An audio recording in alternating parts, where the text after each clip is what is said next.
Hello, welcome back to the Half Thumb Homestead. I want to show you a common problem that these Bissell Little Green ProHeat pet cleaning bot things have.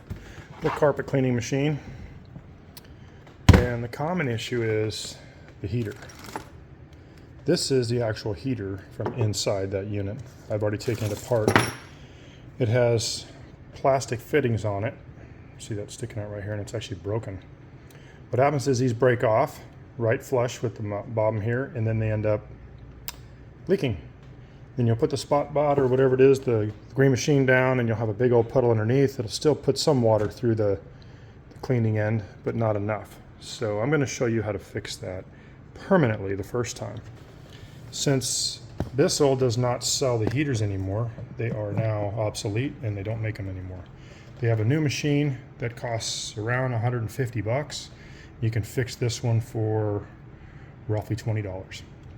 The heater itself, if you can find one, is about 20 bucks. Not that expensive. So this is the fitting that I took out.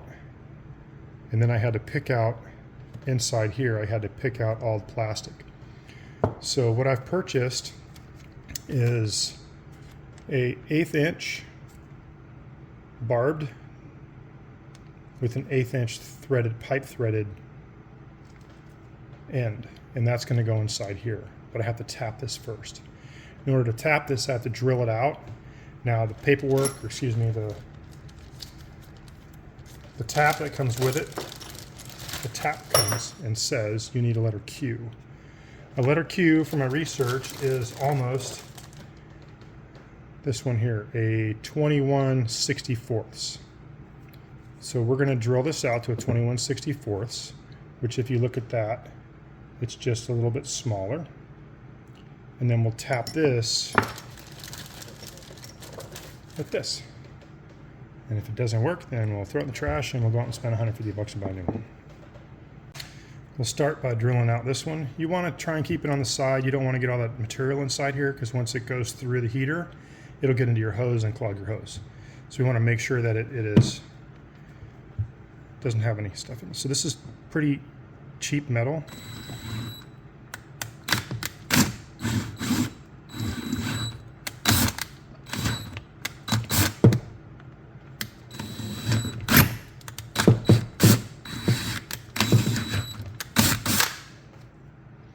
So we're almost all the way through. It likes to bite, so we're trying to go nice and slow. Don't take too much of a bite at one time. I'm going forward and reverse.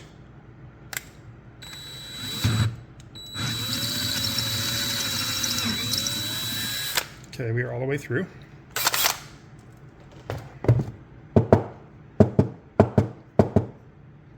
See all that debris I'm getting out of there? And make sure all that stuff internally is out of there. So now that we have the insert drilled out, we can do our best to tap it. All right. So then we'll take this guy. I'm going to put this in a vise this way to hold it here. Find the best spot that's not going to... So this right here, this is just a piece of rubber on there that keeps this heat from here from hitting the Bissell and melting the attach point for these. So we will probably get inside here just to hold it so we can tap it somewhat straight.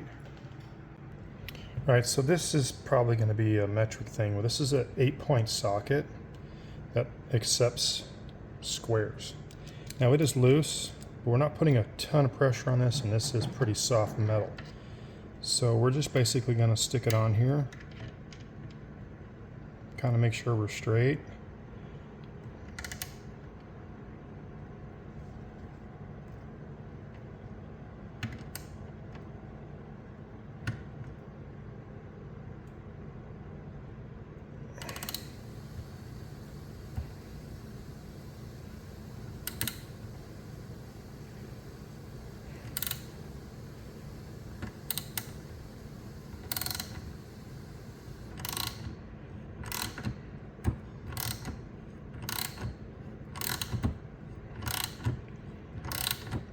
no, drilling and tapping is not how I lost my thumb.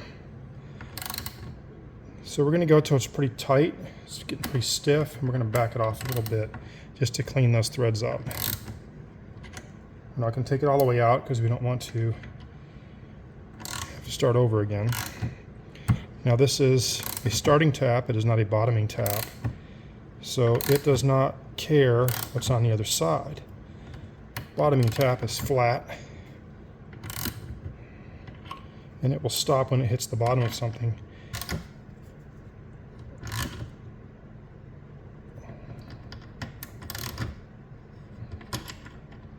Just walk it in.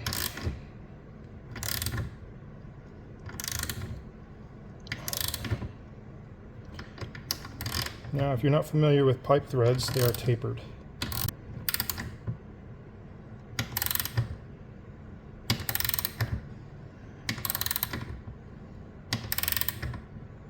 Now, I searched the internet far and wide to try and find the plastic fittings in this, and to no avail. Bissell would not help either. They wanted me to go spend 150 bucks. So we got about 3 more turns to see what it looks like. Okay, so if you look inside there, you can see that the tap has hit the bottom. I don't think we can see with the camera, but you can see there's a spot in there where the tap hit. So that's as far as we're going to go with our threads. So then we make sure we clean.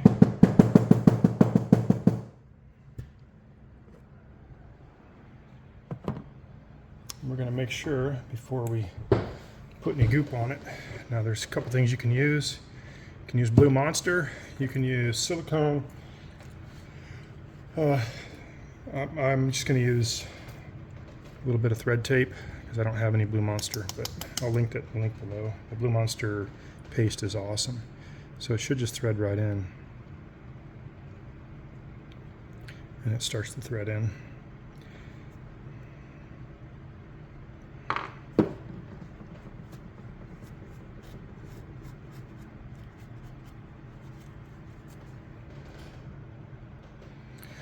So as you can see, when it threads in, it isn't straight, but it will suffice. Now when I put this together, I'm going to put silicone on it, and I'm just going to crank it in there and tighten it up because it's not going to come back out. And like I said, they don't sell these anymore, so if it doesn't work, I go spend 150 bucks and buy a new one.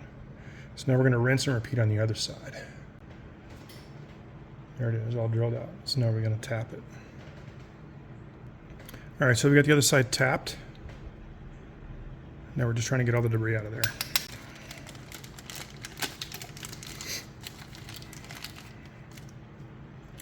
Make sure it fits. Threads in real nice. I recommend, like I said, the Blue Monster thread sealant.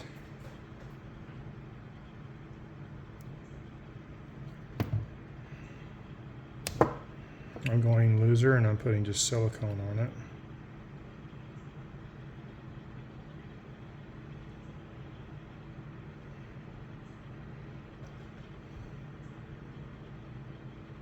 Because I don't want to go back to the store again.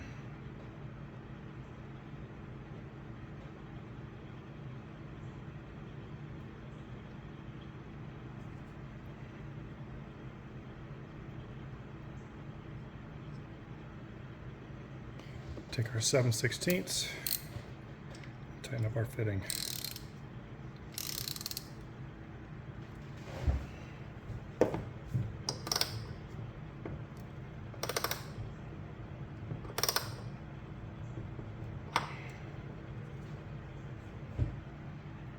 Cool. All right, so now we're going to put the heater back in. This is our heater. Like I told you, these little rubber nipples here are what mounts the heater to the box and separates the heat from the plastic to keep it from melting. So we're just going to push these wires aside because they're in the way. We're going to connect one hose. We're going to drop it in. We're going to get our little needle nose pliers. We're going to collapse that clamp and put it on there. Do the same with this side. Put that back in, grab our clamp.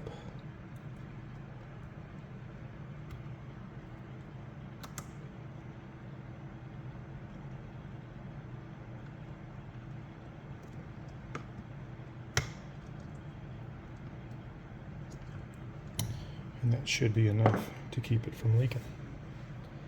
Now we're going to insert the rubber nipples into the plastic housing, like so. That holds and suspends it above the plastic so it doesn't melt. Then we have this connector that goes through the opening here. At least I believe it did, yeah.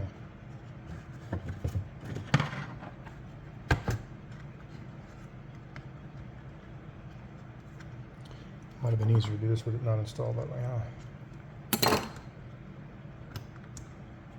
Push it on. This gets screwed in here. Try not to cross thread this in. So you want it tight. If you go down too tight, it'll strip it out. So we don't want it to move. Then we take this wire, this is one of the power wires, and put it on there.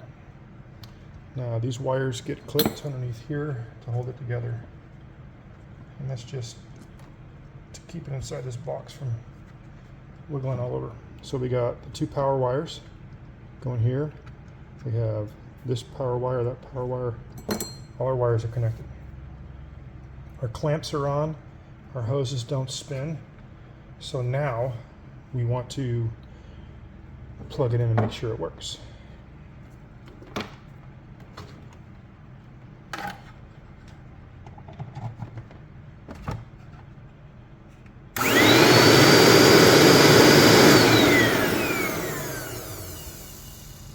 And it's getting hot, so that's good. So now we'll wait about 45 minutes or so for that sealant that I used on the nipple fittings there to dry and to harden up before we put water to it. And I'll get some water, just regular water, and we'll ops check it here. All right, well, I've leak checked the fittings. They don't. So we've been working on the heater. We changed out the fittings to a standard brass fitting, 1/8 inch pipe threads. Trimmed the hoses and reconnected them. Now we're going to put on the water. And we're going to see if it leaks, which we're pretty sure it won't. It's gonna get noisy.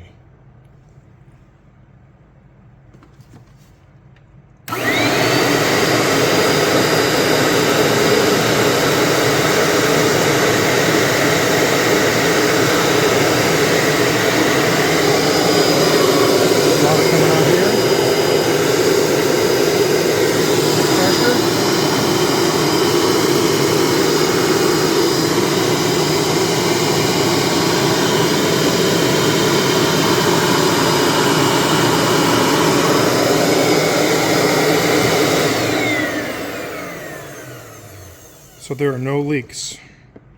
So this is a fix for a problem that a lot of these are having. Once that plastic fitting fails here and breaks, you want to upgrade it and put in yourself a brass fitting with, oh, that's hot, woo, warm. Heater gets hot, duh. And there's no leaks. So let's put it back together. Try to burn myself some more. Get this water out of the way. The cover plate to keep people doing from what I just did. These go on those rubber nipples there that prevent the heater from actually making contact with the plastic and melting.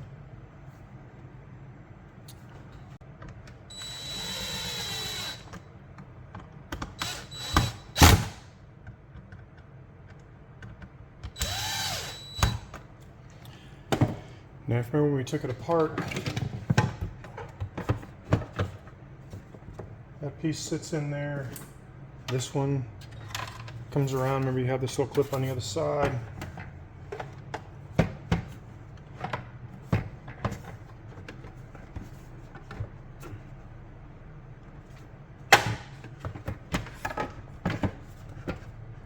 Put this one in first. Probably throw in the same time, really. You want to make sure that you line up the inner splines there, and it should just completely collapse together. Super nice. Forget your lid.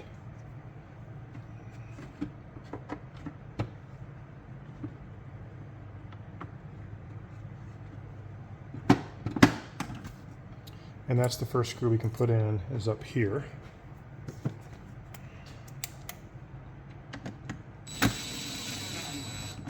And that'll keep it from coming apart.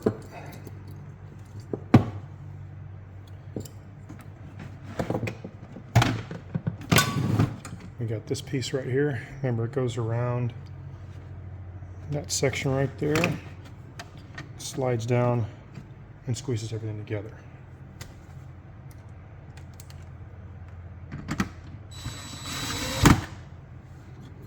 I'm not smoking these down, I'm just tightening them up a little bit.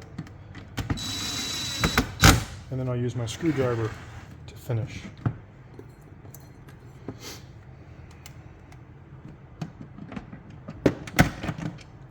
Some I think are too deep for this.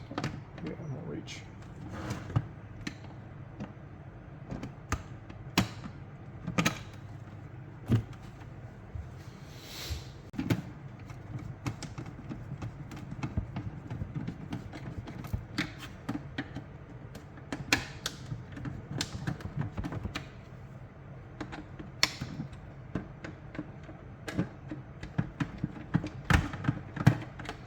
So this is a common problem with these, that the heater fittings break. Don't forget to help me out and like and subscribe on what you see here. Comment if you don't like it, or if you have a faster, easier way to fix things, or if you found these plastic fittings somewhere, that would be even better.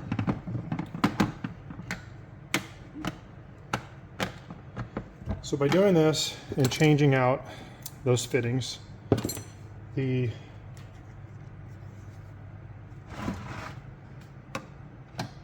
drill bit, letter Q, probably 10 bucks. Put one in there. Where'd this guy go?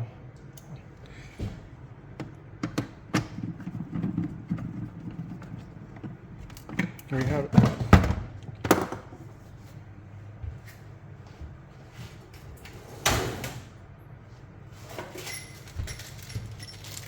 So Irwin sells it. It's a 1/2 inch 27 pipe threads.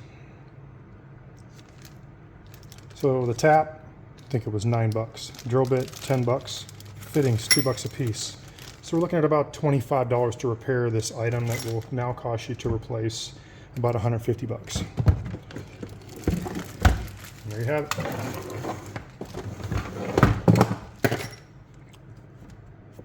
Half them out.